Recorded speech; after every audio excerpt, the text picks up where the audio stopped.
Hypnos by H.P. Lovecraft, dedicated to S.L. Tales from the Cryptkeeper. Apropos of sleep, that sinister adventure of all our nights, we may say that men go to bed daily with an audacity that would be incomprehensible if we did not know that it is the result of ignorance of the danger. Baudelaire.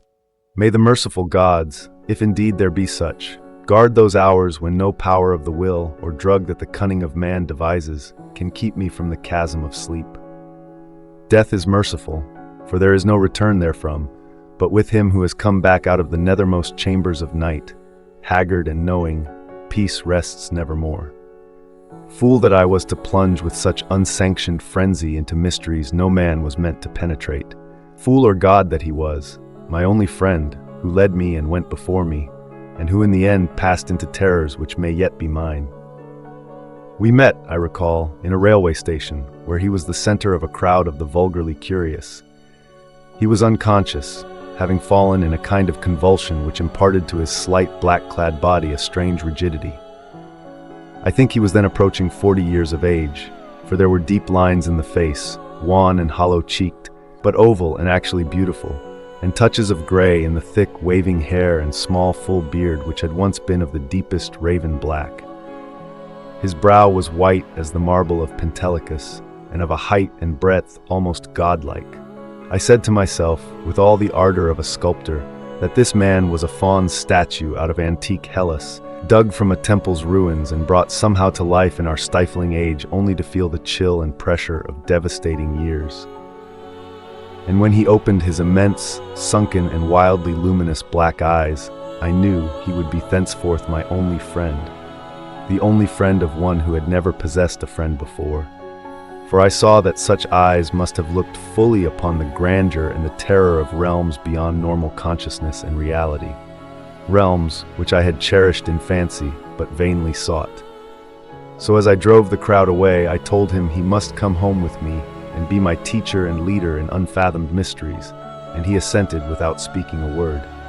Afterward, I found that his voice was music, the music of deep viols and of crystalline spheres.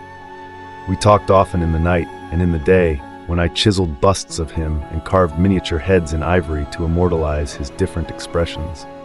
Of our studies, it is impossible to speak, since they held so slight a connection with anything of the world as living men conceive it. They were of that vaster and more appalling universe of dim entity and consciousness which lies deeper than matter, time, and space, and whose existence we suspect only in certain forms of sleep.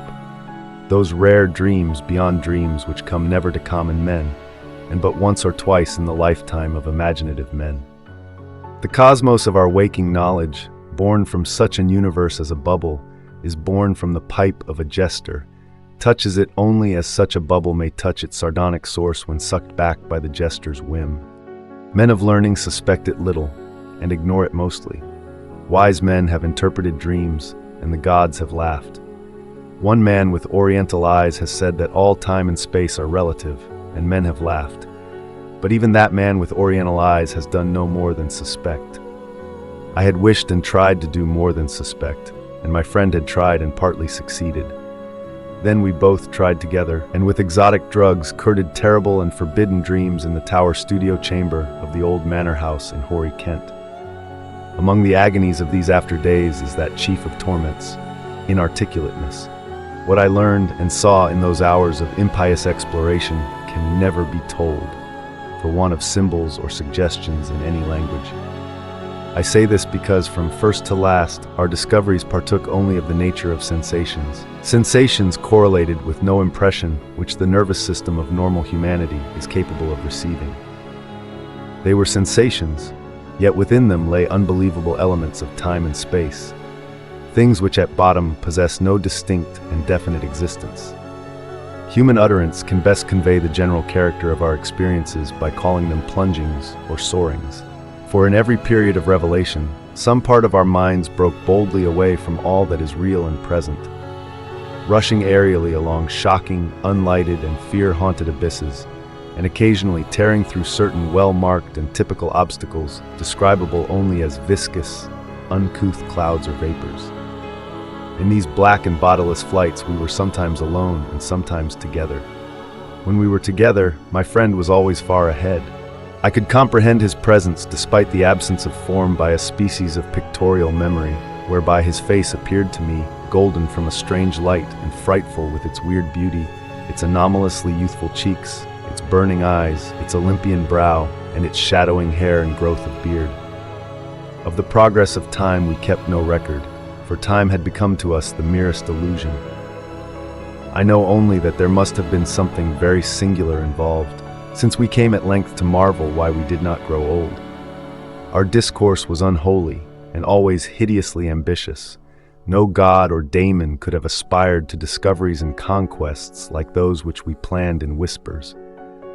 I shiver as I speak of them, and dare not be explicit, though I will say that my friend once wrote on paper a wish which he dared not utter with his tongue, and which made me burn the paper and look affrightedly out of the window at the spangled night sky. I will hint, only hint, that he had designs which involved the rulership of the visible universe and more. Designs whereby the earth and the stars would move at his command, and the destinies of all living things be his. I affirm, I swear, that I had no share in these extreme aspirations. Anything my friend may have said or written to the contrary must be erroneous, for I am no man of strength to risk the unmentionable warfare in unmentionable spheres by which alone one might achieve success. There was a night when winds from unknown spaces whirled us irresistibly into limitless vacua beyond all thought and entity. Perceptions of the most maddeningly untransmissible sort thronged upon us. Perceptions of infinity which at the time convulsed us with joy, yet which are now partly lost to my memory and partly incapable of presentation to others. Viscous obstacles were clawed through in rapid succession, and at length I felt that we had been borne to realms of greater remoteness than any we had previously known. My friend was vastly in advance as we plunged into this awesome ocean of virgin ether, and I could see the sinister exultation on his floating, luminous, too youthful memory face.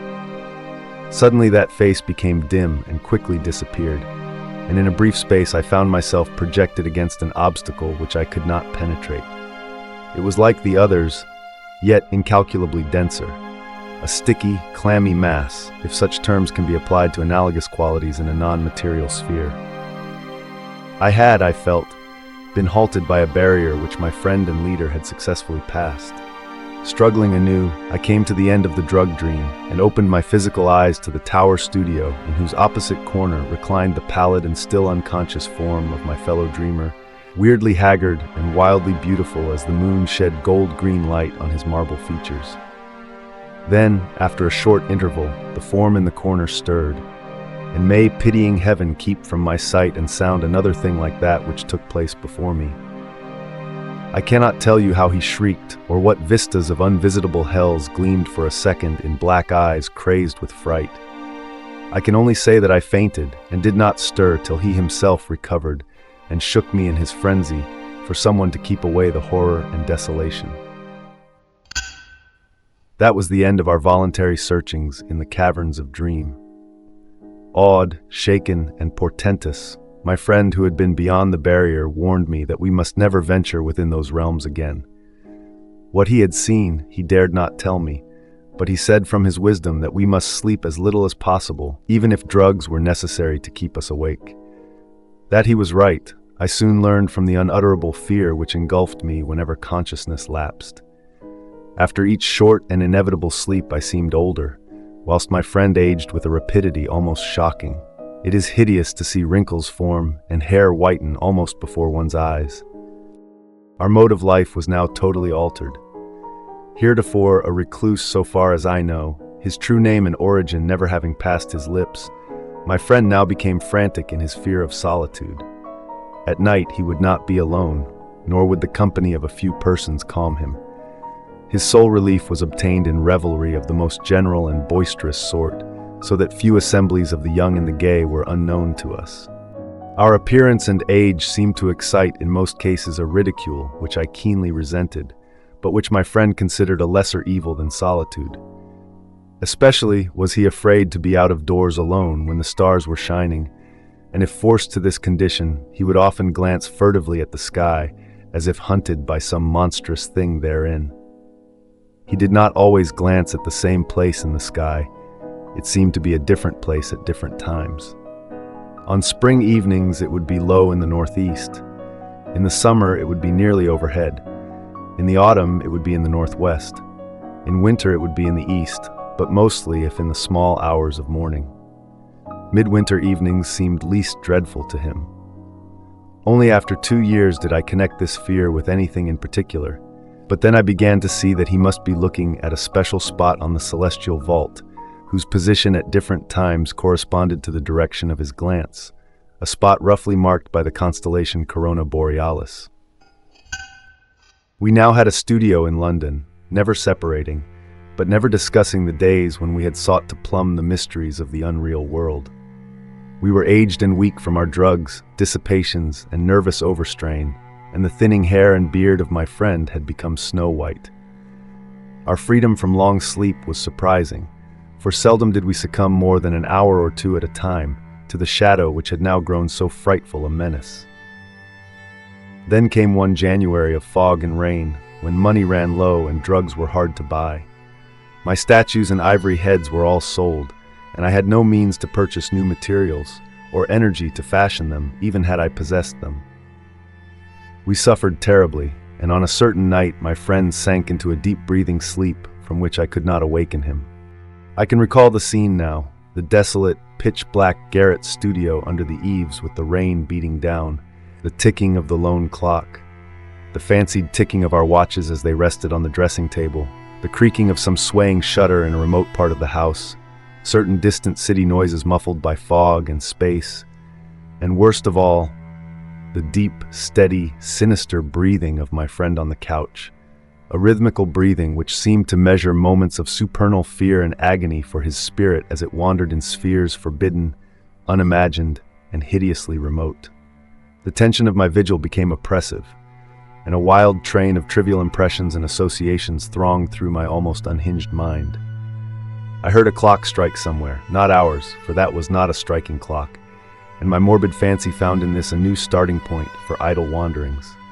Clocks, time, space, infinity, and then my fancy reverted to the local as I reflected that even now, beyond the roof and the fog and the rain and the atmosphere, Corona Borealis was rising in the northeast. Corona Borealis, which my friend had appeared to dread, and whose scintillant semicircle of stars must even now be glowing unseen through the measureless abysses of ether. All at once my feverishly sensitive ears seemed to detect a new and wholly distinct component in the soft medley of drug-magnified sounds, a low and damnably insistent whine from very far away, droning, clamoring, mocking, calling from the northeast. But it was not that distant whine which robbed me of my faculties, and set upon my soul such a seal of fright as may never in life be removed. Not that which drew the shrieks and excited the convulsions which caused lodgers and police to break down the door. It was not what I heard, but what I saw. For in that dark, locked, shuttered, and curtained room, there appeared from the black northeast corner a shaft of horrible red-gold light. A shaft which bore with it no glow to disperse the darkness, but which streamed only upon the recumbent head of the troubled sleeper, bringing out in hideous duplication the luminous and strangely youthful memory face as I had known it in dreams of abysmal space and unshackled time, when my friend had pushed behind the barrier to those secret, innermost, and forbidden caverns of nightmare. And as I looked, I beheld the head rise, the black, liquid, and deep-sunken eyes open in terror, and the thin, shadowed lips part as if for a scream too frightful to be uttered. There dwelt in that ghastly and flexible face, as it shone bodiless, luminous, and rejuvenated in the blackness, more of stark, teeming, brain-shattering fear than all the rest of heaven and earth has ever revealed to me. No word was spoken amidst the distant sound that grew nearer and nearer, but as I followed the memory face's mad stare along that cursed shaft of light to its source, the source whence also the whining came, I too saw for an instant what it saw, and fell with ringing ears in that fit of shrieking and epilepsy which brought the lodgers and the police. Never could I tell, try as I might, what it actually was that I saw, nor could the still face tell, for although it must have seen more than I did, it will never speak again. But always I shall guard against the mocking and insatiate Hypnos, Lord of Sleep, against the night sky, and against the mad ambitions of knowledge and philosophy. Just what happened is unknown, for not only was my own mind unseated by the strange and hideous thing, but others were tainted with a forgetfulness which can mean nothing if not madness. They have said, I know not for what reason, that I never had a friend, but that art, philosophy, and insanity had filled all my tragic life. The lodgers and police on that night soothed me, and the doctor administered something to quiet me, nor did anyone see what a nightmare event had taken place. My stricken friend moved them to no pity, but what they found on the couch in the studio made them give me a praise which sickened me, and now a fame which I spurn in despair as I sit for hours, bald, gray-bearded, shriveled, palsied, drug-crazed, and broken, adoring and praying to the object they found. For they deny that I sold the last of my statuary, and point with ecstasy at the thing which the shining shaft of light left cold, petrified, and unvocal. It is all that remains of my friend, the friend who led me on to madness and wreckage, a godlike head of such marble as only old Hellas could yield, young with the youth that is outside time, and with beauteous bearded face, curved, smiling lips, Olympian brow, and dense locks waving and poppy-crowned. They say that that haunting memory face is modeled from my own, as it was at 25, but upon the marble base is carven a single name in the letters of Attica, Hypnos. Tales from the Cryptkeeper. This story delves into the psychological and cosmic horror genres, exploring themes of forbidden knowledge, the fragility of the human mind, and the terror of the unknown. The protagonist and his friend engage in dream exploration, venturing into realms beyond comprehension. As they push the boundaries of consciousness, they confront something too terrifying to grasp. The protagonist's friend succumbs to madness, symbolized by his transformation into a marble statue of Hypnos, the Greek god of sleep. The narrative reflects Lovecraftian elements, where human curiosity leads to devastating consequences. It explores the idea that some knowledge, especially relating to the cosmos and the nature of reality, is not meant for human minds, as it causes insanity.